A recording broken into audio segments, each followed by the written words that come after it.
I am willing to bet good money that sometimes you might feel depressed.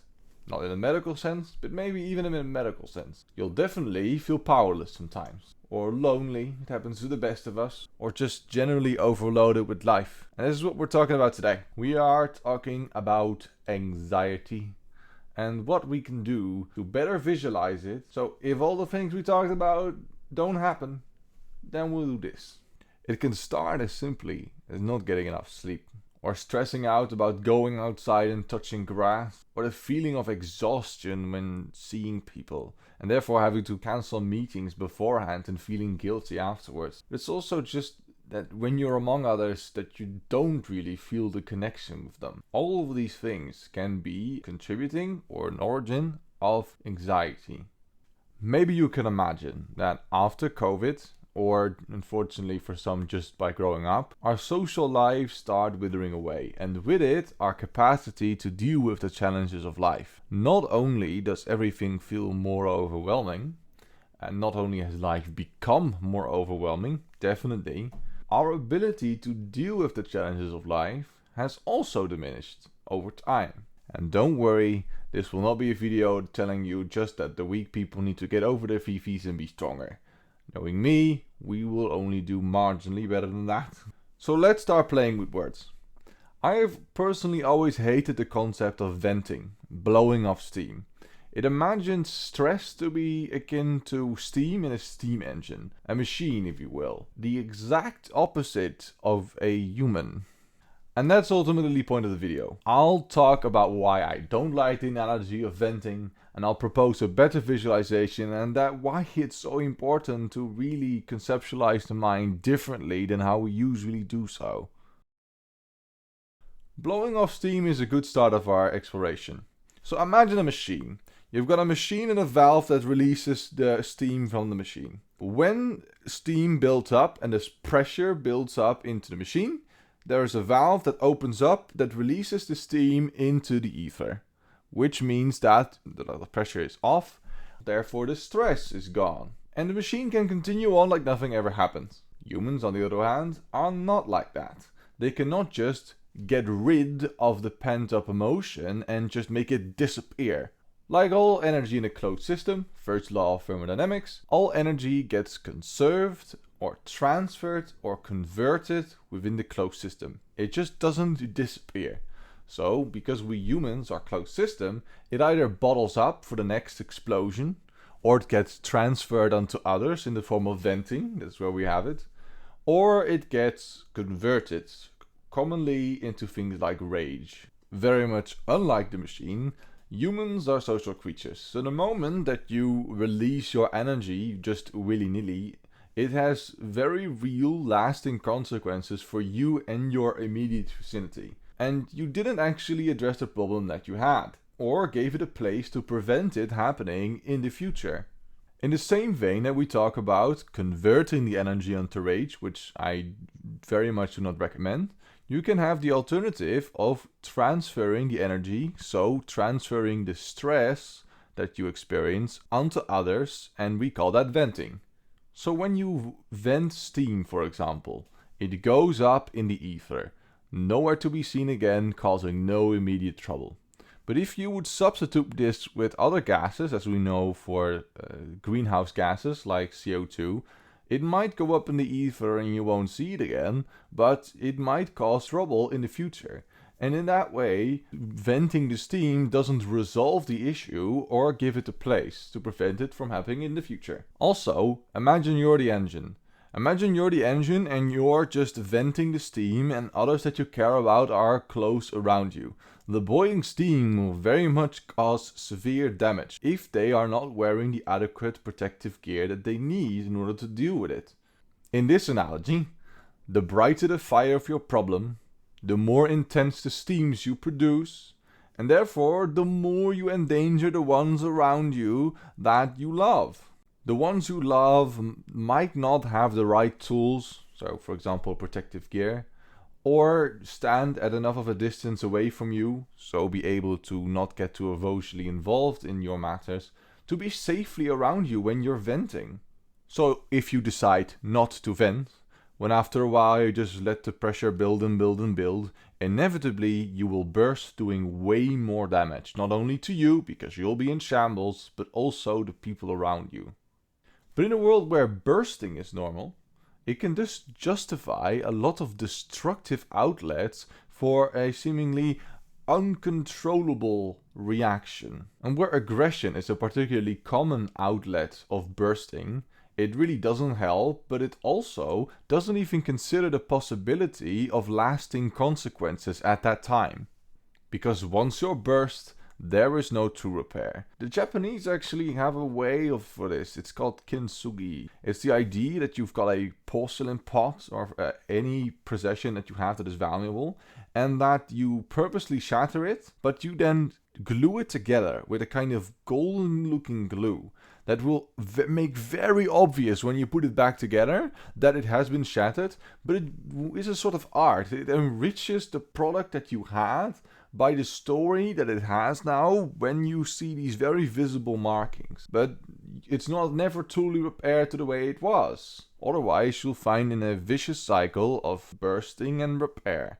And that's why I don't like the analogy of the steam engine and venting by proxy, because we have now reached a point where I think that most of you already are, and that the logical conclusion is that you should probably isolate yourself from the others so that you don't put them in any danger, and you do the honorable thing by just suffering in silence alone.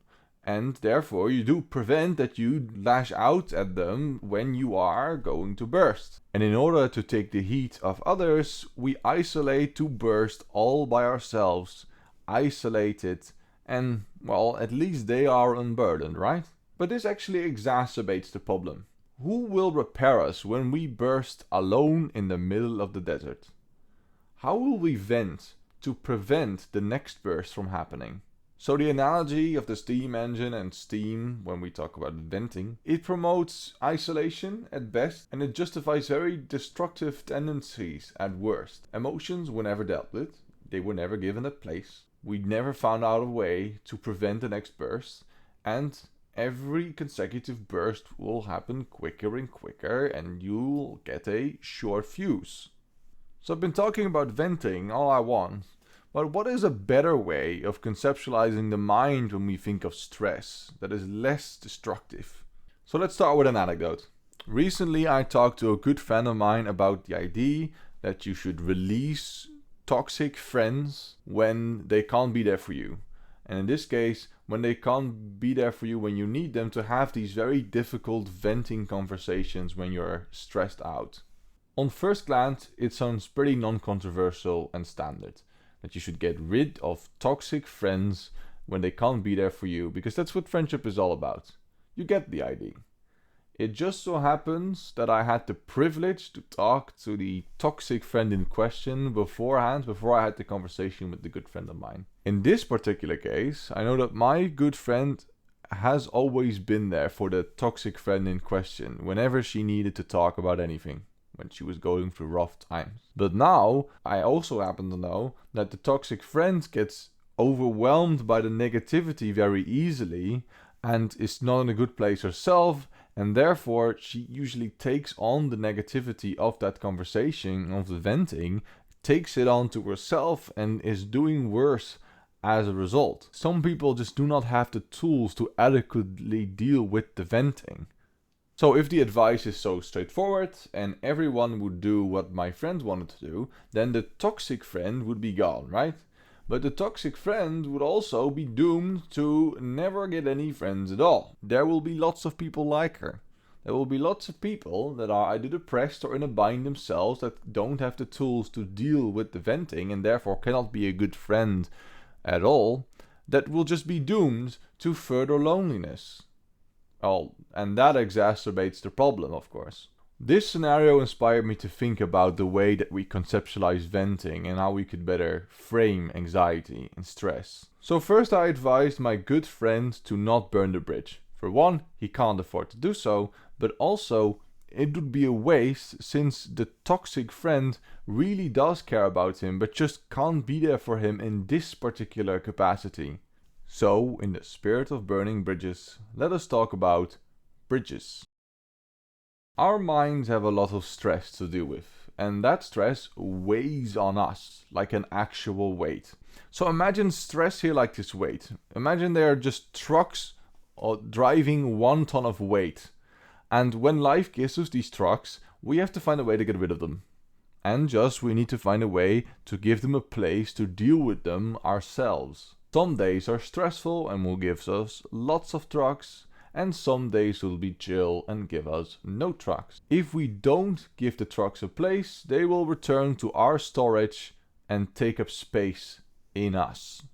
The more trucks we just willy-nilly send to our storage without dealing with the payloads that they carry, the more they will clog up our space, and the less capacity our storage has to accommodate future trucks.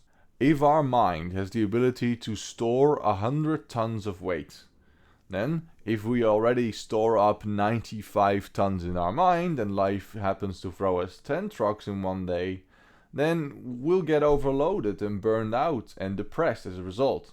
So on a daily basis, to deal with the weight that gets thrown at us, we have to export our weight. So we start to send our trucks to the people around us, so maybe they will be able to take parts of our payload off our hands. To do export, you'll need to have your trucks drive over something to your trade partner. So you need bridges. And the bridges represents the relationship that you have with the other person. But it also symbolizes ourselves, because we put parts of ourselves into the relationship and the other person will too. But if we bring it back to us, the kind of bridge that you have between you and the other person depends on how emotionally stable and emotionally capable you are at any given time. So, if you are more emotionally stable, you'll be able to carry more weight, payloads of the other person and drive more load over that bridge. So, I hear you thinking, why would I even want to bear the weight of another person? I thought the point was not to get stressed out. Well, as is true with trade in real life, if both parties deal in good faith, it improves communication and relationships with other people. And therefore, it even brings bigger overall welfare, so the total amount of happiness that exists between you two. As is true with products in real life, if you do trade with someone, some problems of them that are very big problems might actually be very small problems for you. Especially if you have the proper tools to deal with the problem and not to get emotionally attached yourself. As such, as we continue trading in good faith and improve the relationships that we have, they might be able to take some of the weight that we deal with too. You cannot expect it, but they might be able to deal with weight in the future that you might not be able to deal with yourself. As you might have guessed when we talked about emotional stability, not all bridges are created equal. No relationship that you will ever have with anyone is created equal. But the weaker bridges are not useless though. They might be like these wooden Amazonian hang bridges that seem very shaky. As they are wooden hang bridges, you cannot expect to be able to drive tons and tons or even 1 ton of weight over them. So then why would you even keep these bridges around? Well, even the weaker bridges, if you just want to talk one day and have a leisurely stroll and have a good time, these bridges might provide a very nice view and an adventure that you might not soon forget. No bridge is created equal. No friendship is created equal either. So with some friends, you'd go to the movies. With other friends, you might talk for hours and hours about things that you saw on the internet. With some friends you go out to dinner, and for other friends you'll be able to talk about very deep stuff and explore the inner depths of your psyche. Therefore, it would be wise to start building a vast network of bridges. Bridges of all shapes and sizes. We can of course try to do something that might seem noble and be the biggest bridge we can possibly be for the people around us. But even the biggest bridge in the world, cannot bear all the weight in the world alone. Imagine even if one friend tried to send 100 trucks at once of 100 tons over your bridge, and you do not do the same, then this friend creates a traffic jam in your mind. As you might imagine, A traffic jam is the absolute worst. So, the traffic jam that was created by one person will effectively overload you and cut you off from being able to give access to your bridge to other people that you love. And that's kind of sad that you can't have meaningful connection with other people because you're just so clogged up with this one person. Even when you think you're doing the right thing, even the strongest of bridges will slowly give away if enough weight is driven over it continuously with wear and tear. And so don't worry that you would be a bad friend if you cut trade relations with a friend that just keeps creating traffic jams on your bridge. The best you can do, the best everyone can do, is just to have a vast network of bridges where they can divide the payload that they keep getting from life evenly or appropriately to the bridges that can take it and the bridges that they want to give it to without closing off access to the bridge for anyone else.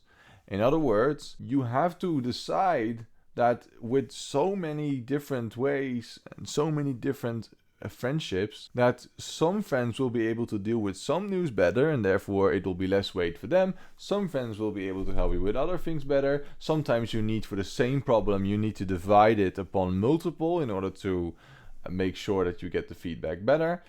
That's on you. How you find best to deal with the problems in your life, it's your job to divide the weight evenly and to create a network on you to the best of your ability to be able to do so, because in that way you won't be as isolated and you'll be able to deal with problems in the future better, because your storage will not only be emptier, you'll also be a stronger bridge as a result. And so you end up that you cannot live someone else's life for them. You cannot deal with the entire world alone, let alone someone else's world. A more lasting solution, and the only thing you can do then if you can't deal with the payload that someone keeps bestowing upon you, is you can only ever refer to a professional, to a therapist.